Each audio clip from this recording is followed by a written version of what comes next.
I'm angry again. But don't go, because I'm not angry with you. I'm angry for you. You're feeling like a failure on LinkedIn. There's loads of free advice being spewed by the experts every single day, and you feel like you're losing your grip on what the f*** to do.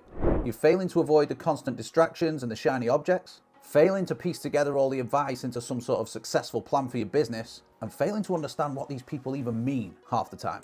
And that is exactly why you're failing. Because in the world of LinkedIn, everyone's vying for attention, it's noisy as f***, and when you do manage to single out a voice from the crowd, you need a translation app and a job with MI6 to decipher what the hell these people even mean. You know what that means though, don't you? It's not your fault. The problem is most LinkedIn experts are too scared to actually tell you what you really need to succeed.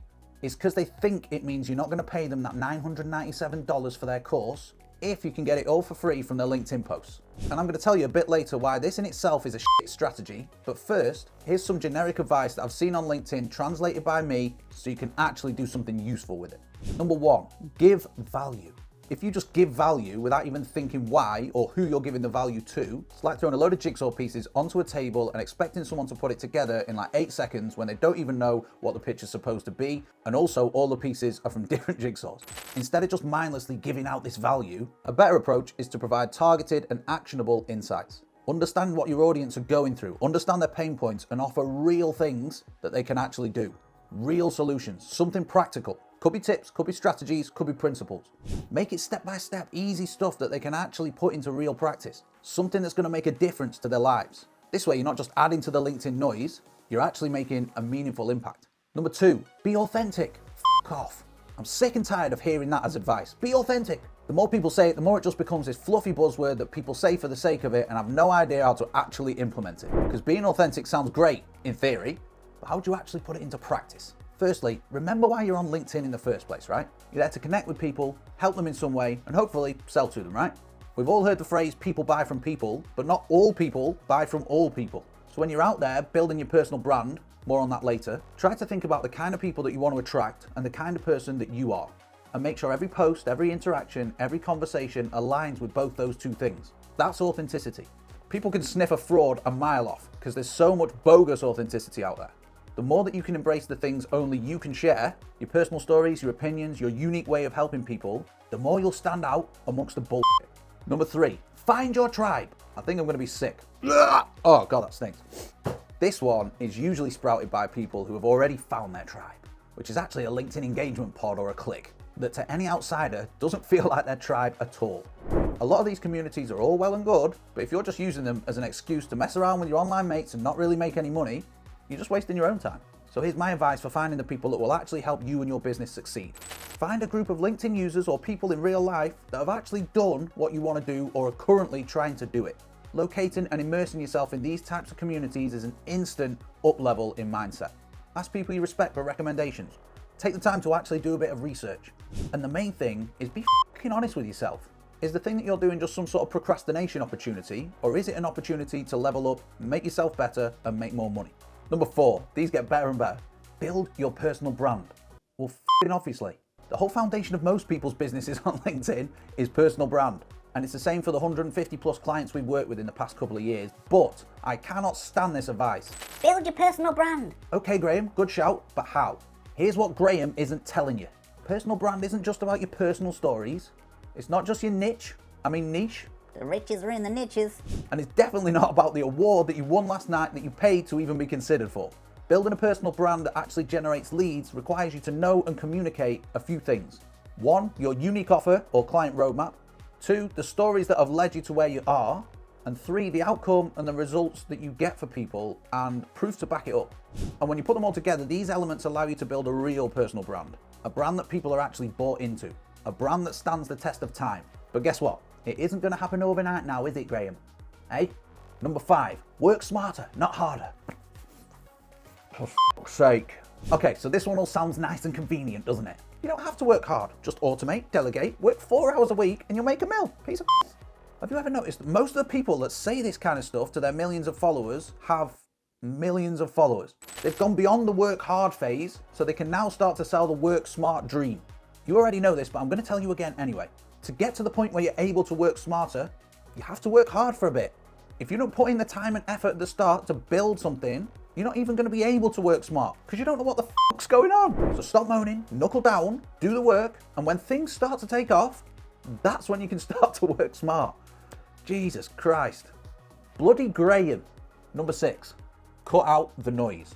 All the people telling you to cut out the noise are the fucking noise themselves. If they stop telling you to cut out the noise, maybe you'll be able to cut out their noise and feel like less of a failure. So here's how to actually cut out the noise. Make yourself untouchable sometimes. Notifications off, diary blocked off, phone out the window. Crack the screen. Oh well. Get your head down. Get on with the things that you know will help you move towards what you want. That's it. Be strict with yourself. Don't just log into LinkedIn. Don't just check if someone's replied to your email. Become untouchable. Every little 5-minute distraction adds up. But don't do it yet. Watch the rest of this video first. Number 7, done is better than perfect. Okay, so I agree with this one a little bit, but I do think people use this advice as an excuse to be a bit shit at what they do. They use words like authentic and real and raw, which when you look closely at what they're actually doing is just code for, I couldn't really be asked to do this properly, but here it is anyway, despite my laziness.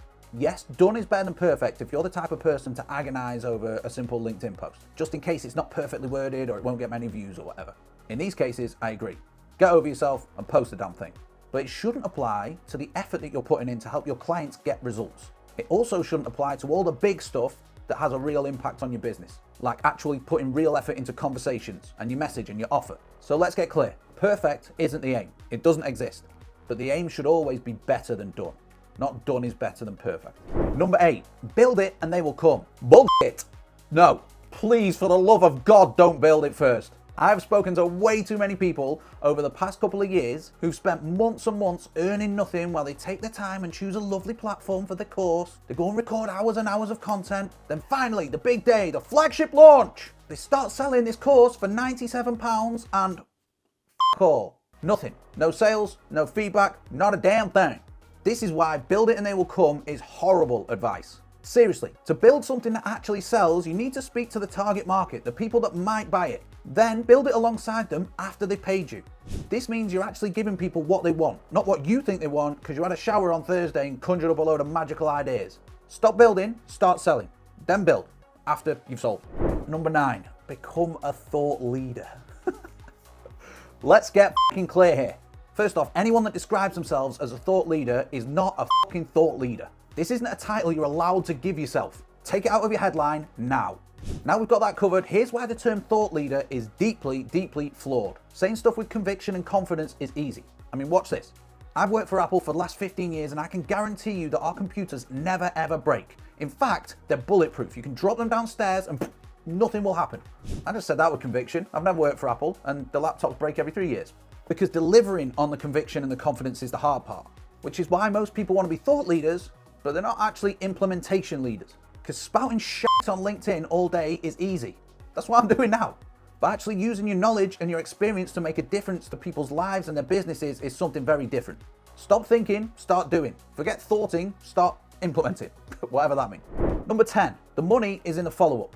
This one's true, but no shit, Sherlock.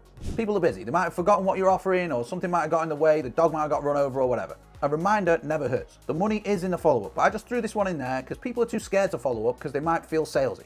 They don't want to come across as that pushy, sleazy, slimy motherfucker always up in the DMs. But half of your business is selling, so you need to be salesy sometimes. And this is going to set you apart from the people who are actually too scared to put themselves out there, too scared to hear the word no from their prospects and let them just jet off into the sunset. So yes, do follow up, just don't be a fucking stalker.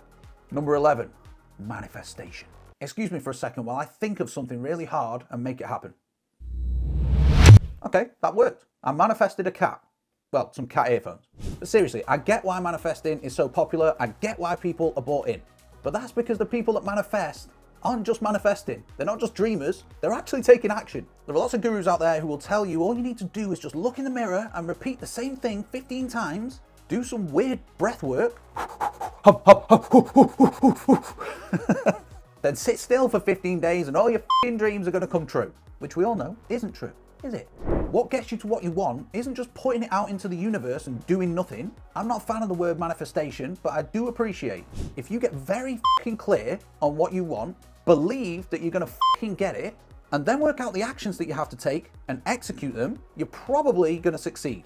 That's where manifestation works, because consistent, purposeful, intentional action will always move you closer to where you want to be. So put away your 14-hour breathwork routine with your weird noises and put on your action pants. Lastly, number 12, don't give too much away for free. Back to my earlier point about giving away free shit. Giving away all your knowledge. I call it giving away the farm. There's no such thing. Our program, Content to Client, sells for multiple 4 figures almost every single day. And I pretty much give it all away for free in my LinkedIn content, YouTube content, emails, Instagram, yada, yada, yada. But people still buy it. They buy it because they need help with the systems, the implementation, accountability, support, and we're the logical choice when they do need help because of all the free content they've consumed, all the free value. If you're giving away more than anyone else in your space, people are more likely to trust you and buy when the time is right. Anyway, I'm not angry anymore. It's been a great release. Thank you for your time today. Now go forth and conquer LinkedIn.